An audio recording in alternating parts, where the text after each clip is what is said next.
कहानी की शुरुआत में हम वेस्ट वर्जीनिया के दूर दराज जंगलों में रिची और हैली नाम के कपल को क्लाइंबिंग करते हुए देखते हैं। यहाँ रिची ऊपर पहुंच जाता है और वो हैली को ऊपर आने का इशारा करता है।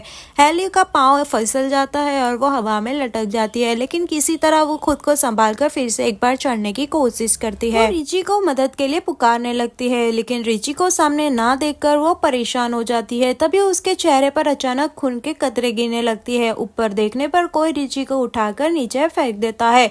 वो खुद को संभाल पाती तभी कोई उसे भी ऊपर खींचने लगता है। वो उसके तारों को काटने लगती है और नीचे गिर जाती है। रिची की लाश को देखकर वो बहुत ही रोने लगती है। वो खुद की जान बचाकर वहां से भागने ही जा रही थी कि उसका पैर नोकीली तारों में फंस जाता है और वो गिर जाती है। तभी उसको खींचकर कोई ले जाता है। वहाँ के न्यूज आर्टिकल्स में दिखाया जा रहा था कि वहाँ पर गाड़ियां बहुत ही तादाद में लापता हो रही थी और कौन चुरा रहा था इसका कोई भी सबूत उन्हें नहीं मिला था। अब यही इलाके से हम एक कार को गुजरते हुए देखते हैं। यहाँ कैरिस नाम का शख्स अपने इंटरव्यू के लिए दूसरी सिटी में जा रहा होता है।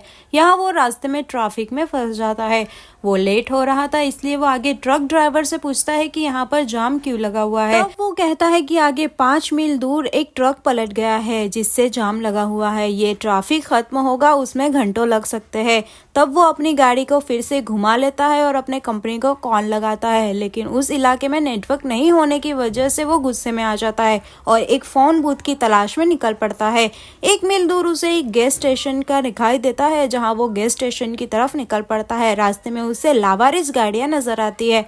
गैस स्टेशन पर पहुंचते ही वो कॉल लगाता है, लेकिन वहां पर भी नेटवर्क नहीं था। वहां बैठा आदमी जिसका नाम मिनार्ड था वो काफी नशे में था, जिससे कैरिस वहां के मैप को देखने लगता है और नक्शे में वो शहर जाने का रास्ता खोजने लगता है। वहां कच्चा रास्ता उसे दिखाई देता है, इसलिए वो शहर जाने के लिए रवाना हो जाता है।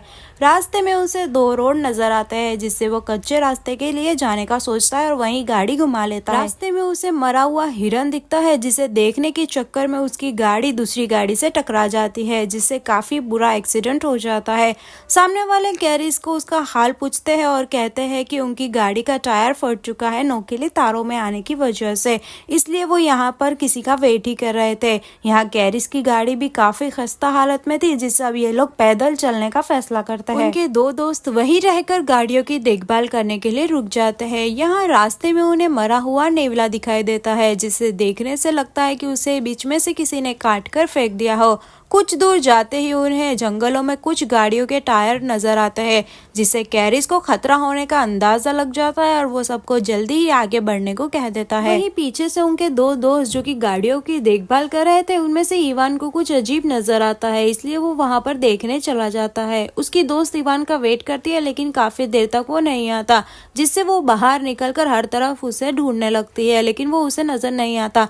तभी उसकी नजर पड़ती है इवान के कान पर। वो डर जाती है और वो रोने लगती है। तभी एक आदमी आकर पीछे से उस पर हमला कर देता है और उसका गला काट देता है। अब वो चारों लोग रास्ते में निकल पड़ते हैं। यहाँ उन्हें एक घर नजर आता है, जिससे वो मदद मांगने जाते हैं। वहाँ पर कैरिस काफी सारी गाड़ियों को देखकर परेशान हो जाता है, इसलिए वो मदद मांगने दरवाजा नॉक करने लगता है। काफी देर तक कोई दरवाजा नहीं खोलता, जिससे उन्हें पता चल जाता है कि घर में कोई भी नहीं है। अब वो लोग घर के अंदर कॉल करने के लिए अंदर जाते हैं, जिससे उन्हें पता चलता है कि काफी टाइम से घर की सफाई नहीं हुई थी, क्योंकि घर बहुत गंदा पड़ा था। घर में बहुत सी गाड़ियों की चाबियां मिलती है। वहीं कैरिस की फ्रिज खोलने पर उसे इंसानी आंखें और इंसानी जिस्म के कटे हुए टुकड़े नजर आते हैं। वहीं जैसी को एक रूम में वही नोकीली तारों को देखती है जो कार के टायर के नीचे फंसी हुई थी।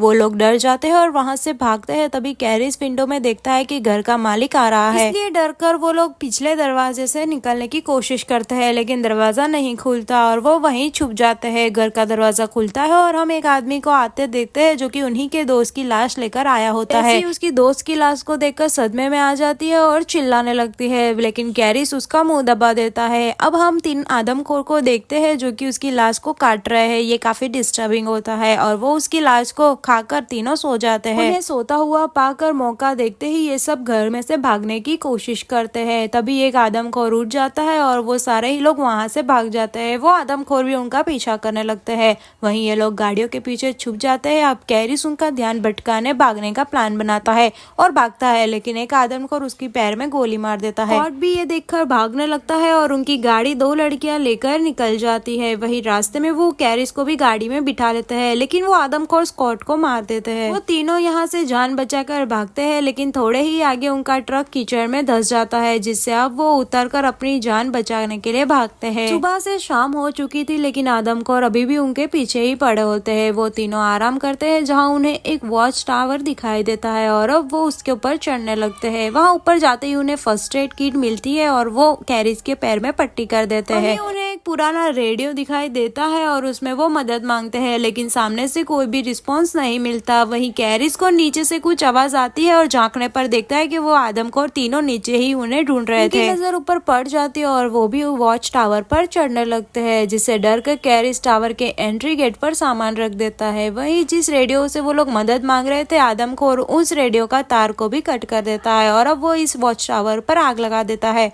जिससे जान बचाने के लिए ये तीनों खिड़की का कांच तोड़ देते हैं और पेड़ पर कूद जाते हैं। वो आदमखोर भी उन्हें पेड़ पर देख लेता है और ऊपर चढ़ने लगते हैं, जिसमें से क्लेई को वो देख लेता है और पेड़ पर अपनी कुल्हाड़ी मारकर उसके मुंह के 2 टुकड़े कर देता है। वहीं कैरिस और जैसी जान बचाकर भाग लेते हैं। वहीं सुबह भी हो जाती है, जहां कैरिस को पुलिस की जीप दिखाई आती है। मदद मांगने के लिए वहां जाता है, तभी पुलिस की आंख से तीर आर पार हो जाता है। वही आदमखोर कैरिस को देख लेता है, लेकिन कैरिस छुप जाता है और वो जैसी को पकड़कर वहां से ले जाते हैं। वो उसे मारने जाता है, तभी कैरिस वहां से पुलिस की जीप लाकर उन पर चढ़ा देता है। दूसरा आदमखोर कैरिस पे हमला कर देता है, लेकिन जैसी रोड से आदमखोर को मारने लगती है और कैरिस और जैसी दोनों घर से बाहर निकल जाते हैं और घर को जला देते हैं। इसी के साथ हमारी ये वीडियो का यहीं पर एंड होता है। कैसी लगी आपको ये मूवी की कहानी, हमें कमेंट करके जरूर बताएं। साथ ही वीडियो को लाइक कर दे, शेयर कर दे, चैनल को अभी तक सब्सक्राइब नहीं किया है तो सब्सक्राइब कर दे। मिलते हैं नेक्स्ट वीडियो में, तब तक के लिए बाय बाय। कहानी